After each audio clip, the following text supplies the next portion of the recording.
donc je me réjouis aujourd'hui donc de ces journées que nous avons et de cette semaine que nous aurons à passer ensemble. C'est la quatrième édition donc de l'école d'été de cybersécurité.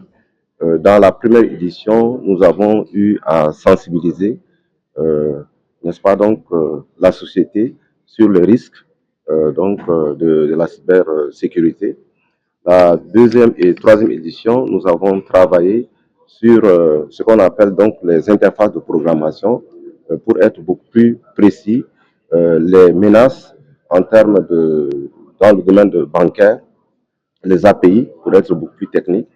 Et aujourd'hui, nous sensibilisons donc, nous sommes en train de sensibiliser donc les chercheurs, les étudiants sur la nécessité de se former, puisque les autres qui sont en face de nous, qui sont des cybercriminels, se regroupent et mettent beaucoup d'argent pour pouvoir développer donc des capacités donc à casser disons toutes mesures de sécurité que les organisations mettent en place. Et donc, depuis des années, au lieu de rester simplement à former des cadres haut niveau, on s'est aperçu qu'il fallait justement former les cadres moyens et former aussi donc les étudiants dès la première année. Et donc, je me réjouis du fait qu'aujourd'hui, nous avons dans la salle 5 doctorants qui travaillent avec nous, qui font leurs recherches à la fois au niveau du laboratoire et qui passent 8 à 9 mois donc, à Luxembourg. Et donc, ces doctorants-là, je pense que dans 2 ou 3 ans, ils vont soutenir leur thèse et je pense qu'ils vont contribuer essentiellement donc, à la formation donc, de la jeunesse dans le domaine de cybersécurité. Aujourd'hui, nous lançons un appel pour dire qu'effectivement, il faudrait que nos étudiants, nos enfants, se mettent vraiment à tout ce qui tourne autour de la science.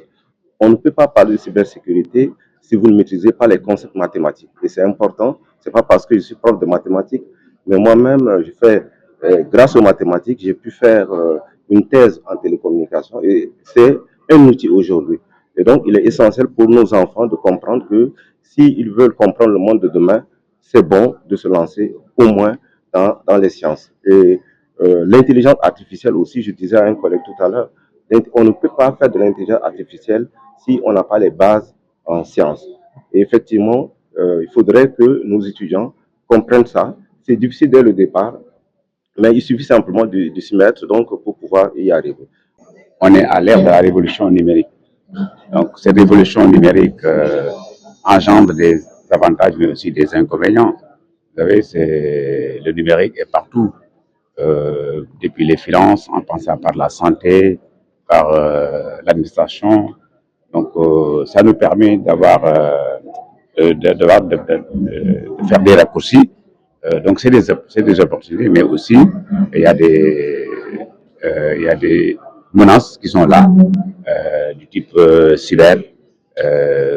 Et nous devons vraiment, nous devons faire attention à ces menaces-là pour indiquer ça. Alors, au plan de la recherche, en tant que directeur des écoles doctorales mathématiques et informatiques, nous avons des formations doctorales qui s'occupent de ces questions-là, notamment en informatique et en télécom.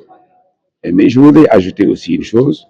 Il ne faut pas que les gens croient que la cybersécurité, c'est seulement informatique. Nous avons aussi le côté matériel. On le dit assez souvent, le verre est dans le fruit. Quand le verre est dans le fruit, qu'est-ce qu'il va faire? Donc, en fait, on a beau sécuriser l'informatique côté logiciel, côté implémentation, mais il faut pas oublier qu'il y a le matériel qui fait fuiter de l'information. Et donc, on doit aussi s'occuper de la sécurité matérielle. Donc, je sais qu'à l'ESP, ils développent beaucoup sur la sécurité informatique, mais aussi au niveau, moi je suis le directeur de l'école doctorale, je parle au nom de l'ESP, de la faculté des sciences et de l'ESMT. Et au niveau de la faculté des sciences aussi, nous avons des masters, notamment le master qui s'appelle la sécurité des systèmes embarqués, qui s'occupe de la sécurité matérielle. Donc, en fait, parce que physiquement, on peut faire fuiter de l'information en regardant le temps d'exécution d'un algorithme ou bien en regardant le rayonnement mathématique. Et donc ça, c'est important de parler aussi de ce côté cyber. Voilà un peu ce que je voulais dire pour ce qui est, ils ont déjà parlé pour ce qui est informatique, mais aussi pour ce qui est matériel, je pense que c'est important et l'école locale prend les deux aspects-là en charge, notamment par le biais de l'informatique, mais aussi par le biais d'autres laboratoires qui sont hébergés au niveau de l'école locale. Oui, c'est un extrêmement important pour nos pays, d'autant plus qu'aujourd'hui, on assiste à un développement fulgurant du numérique un peu partout dans le monde et aussi en Afrique en particulier. Donc, avec ce développement-là, il y a des cybermenaces qui sont nées de la part d'individus mal intentionnés. Et dans ce cadre-là, il est impératif pour tous nos États d'essayer d'appréhender cette menace, de savoir quels sont les contours de cette menace pour dégager les solutions idoines pour permettre d'y remédier. Alors, cette année, la quatrième édition, on a vu que la troisième édition, le thème a été centré sur la cybersécurité. L'année dernière, c'était la fintech. Quelle est la particularité? Est-ce que c'est une menace régionale ou c'est une spécialité de l'université de l'enseignement plutôt fourni pour pouvoir garantir Bon, nous sommes à l'ESP. À l'ESP, cette menace-là est prise en charge au niveau de l'enseignement à tous les niveaux. Et cette menace-là est prise en charge aussi au niveau de la recherche. Et c'est dans ce cadre-là que le laboratoire LITA, laboratoire d'informatique, des télécommunications et applications, a pris en charge ce thème-là pour pouvoir sensibiliser les décideurs, les institutions, les organisations, mais aussi former les étudiants et l'ensemble des apprenants sur les menaces qui pèsent sur notre vie commune. Parce que nous sommes tous intégrés, nous sommes tous dans l'informatique, dans le net, et nous avons des données personnelles que nous mettons à disposition à travers nos différents supports, que ce soit l'ordinateur portable, les téléphones portables, etc. Donc, nous devons être sensibilisés sur les menaces qui pèsent sur toutes ces organisations et dégager à travers de telles rencontres des solutions idoines pour y faire face. Parlons de la sensibilisation des institutions.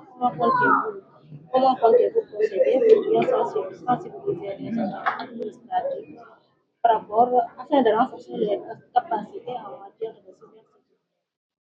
Bon, si vous voyez aujourd'hui, parmi ceux qui étaient au niveau du présidium, il y avait la douane sénégalaise qui était présente. Je sais que la police nationale est présente aussi. Il y a la direction du chiffre au niveau de la présidence qui est aussi présente. Donc, je pense que ne serait que sensibiliser ces différents demandements de l'État nous permet de mieux prendre en charge ces menaces. Et je pense que ce sont des services qui sont confrontés à ces cybermenaces au niveau de leur vécu quotidien. En termes de master d'enseignement, il existe des masters.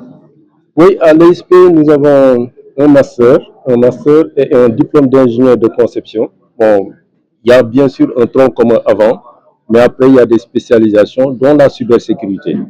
Donc, ça, c'est pris en charge au niveau de l'établissement de l'École supérieure polytechnique de Dakar.